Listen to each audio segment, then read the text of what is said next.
बाक्सानि बागानपारायाव रोनसोन्द्रि थियेटार हानजानिफ्राय सामार थियेटार केम्पआ मैया जोबनानै थांबाय।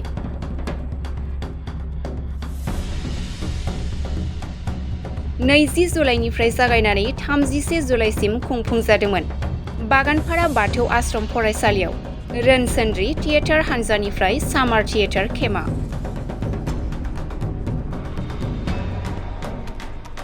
NSD त्रिपुरा सानसुमा बर' आरो सिनेमा एन्ड थियेटार आर्टिस्ट करिश्मा बर'नि दैदेननायाव 12 साननि हाबाफारिजों खुंफुंदोंमोन।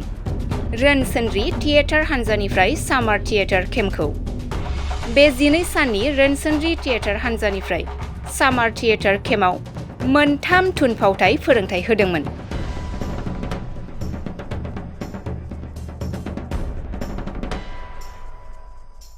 बिनिनो मैया जोबथा सानाव मोनथाम सुंद' थुनफावथाय दिन्थिफुंनायनि गेजेरजों रोनसोन्द्रि थियेटार हानजानिफ्राय सामार थियेटार केम्पआव बाहागो लानाय सोलोंसाफोरनो गांफा फोरमान बिलाइ होनानै मान बावनाय जायो।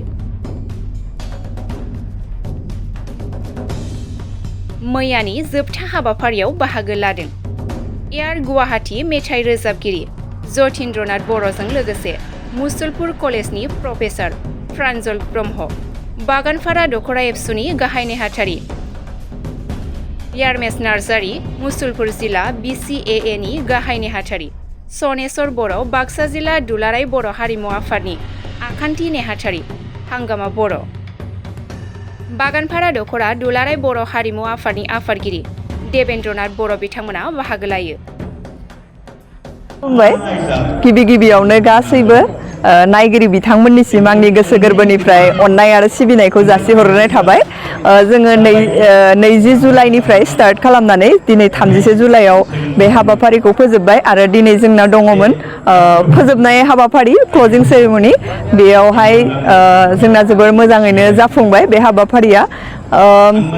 बेयावहाय जोंना टीमाव दंमोन, मोननै टीम बानायदोंमोन जोङो, गिदिरफोरनि मोनसे आरो उन्दैफोरनि किड्स एन्ड एडल्ट। एडल्टआव दङमोन जोंना 22 जन स्टुडेन्ट आरो किड्सआव दंमोन 20। बे मोननैबो क्लासखौ आंजों लोगोसे आंजों सासे दंबावोमोन फोरोंगिरि, बिथाङानो जाहैबाय सानसुमा बर', त्रिपुरा नेशनेल ड्रामा स्कुलनि पास आउट आरो बिथाङा सासे स्क्रिप्ट राइटारबो। थ' जों सानैजोंनो बे क्लासखौ लानाय जादोंमोन आरो जोंना बे वर्कशपखौ कोअर्डिनेट खालामदोंमोन रवन्सनार्जारि। बेखिनियानो। बेसेबां साक्सेसफुल? जोङो साक्सेसफुलाथ' बेनो स्टुडेन्टफोरनि साक्सेसआनो जोंनि साक्सेस। दिनै स्टुडेन्टफोरखौ जों साक्सेस होननानै बुंनांगोन, मानो होनोब्ला 12 सानाव बिथांमोना जाखिनि सोलोंबाय, दिनै बिसोरो डेमनस्ट्रेसनबो लाखिनाय जादोंमोन। बेयाव जोबोर मोजाङैनो एक्टिं खालामदों आरो बेयावहाय जों गोबां आलासिफोर लिंहरनाय जादोंमोन, अडियेन्सफोर लिंहरनाय जादोंमोन नायनो थाखाय। बिथांमोननि पारफरमेन्सखौ नायनानै गोबां मानसिफ्रानो जोबोर बाख्नायदों आरो मोजां मोनदों। आरो एज ए आर्टिस्ट आं बुंनो लुबैयो, जोंनि माने गोजोननाया जेब्ला अडियेन्सआ जोंखौ आखाइ खबो, बेनो जोंनि देरहासारनाय, बा अडियेन्सनिफ्राय जेब्ला जोङो आखाइ खबनाय मोनो, बेनो जोंनि देरहानाय बा साक्सेस जानाय होननानै आं मानिनानै लायो। आरो दिनैबो जोङो बेखिनिखौ मोननो हादों। थ' जोङो जोबोर मोजाङैनो बे प्रग्रामखौ जागायनानै जोबजासिम साक्सेस खालामनो हाबाय होननानै आं आसा खालामो। मोनबेसे नायजाब फोरोंनो हादों? जोङो बेयावहाय 15 मिनिट्स 20 मिनिट्सनि गेजेराव जोङो पारफरमेन्सखौ लाखिनाय जादोंमोन। बेखौ जोङो मोनथाम ग्रुपाव बानायनाय जादोंमोन, मोनथाम टीम बानायनानै बानायहोदोंमोन। मोनसेया जाबाय नेचुरेलिस्टिक ड्रामा, मोनसेया रियेलिस्टिक ड्रामा एन्ड मोनसेया जाहैबाय जोंना फिक्सन ड्रामा। थ' जोङो मोनथाम बेखौ डिभाइड खालामनानै होदोंमोन। मोनथाम टीमाव बिथांमोना मोजाङैनो खालामबाय। बेसेबां स्टुडेन्ट बाहागो लानाय? जोङो ड्रामाखौ अनलि एडाल्टफोरखौल' खालामहोनाय जादोंमोन। किड्सजों जोङो बांद्राय गोलाव समबो लानो हाया आरो 10 सानाव बिसोरखौ मोनसे ड्रामा खालामहोनाय बा पारफरमेन्स मोनसे रेडि खालामनायाबो एसेबां गोरलै नङा। थ' जोङो एडाल्ट ग्रुपखौल' बेयाव खालामनो होनाय जादों, किड्सखौ जोङो पारफरमेन्स खालामनो होनाय जायाखै। नोंथांनि बे बोसोराव माबाफोर फिल्म फैगोन नामा? बे बोसोराव फैनो गोनां फिल्म दङ, फिन साजा।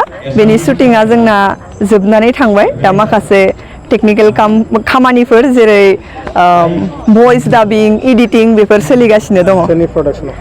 बेयो रवन्सwndriनिफ्राय ओंखारगोन, रवन्सwndriनि बेनाराव बेनो ओंखारगोन आरो बे जाहैबाय फार्स्ट फिल्म बिथांमोननि आंबो बिथांमोनजों खामानि मावनो मोननानै जोबोर गोजोननाय मोनदों खावलायनो सानो बे फिल्मखौ लानानै? बे फिल्मखौ आगोलाव जेरैबायदि फिल्मफोरखौ अनसायबोदोंमोन आं अनसायनाय मोनबोदोंमोन बेबायदिनो फैबाय थानाय समावबो अनसायनाय मोनगोन आंबो सासे आर्टिस्ट जानानै गुबुन आर्टिस्टफोरा जेरै लुबैयो बेखौनो आंबो हास्थायो आं जोबोर मोजां मोनदों जोंनि ससियेलनि खायसे एक्टिभिटिसफोरखौ सोलिनाय खायसे जाथायफोरखौ इयाव खेबखांनानै बे ड्रामानि गेजेरजों फकास खालामनो हादों जोंनि गेजेराव जानाय खायसे जायफोर जाथाया जोंनि गेजेराव जानाङा बे खेथ्रआव बेखौ फोसाबनांगौनि खायसे मेसेज होदो बेनि थाखाय आं जोबोर गोजोननाय मोनो थारैनो बेफोरबायदिनि गेजेरजों बर' हारिमुवा जौगानायनि मोनसे लामाखौ मोनगोन इसारा मोनगोन बेबायदि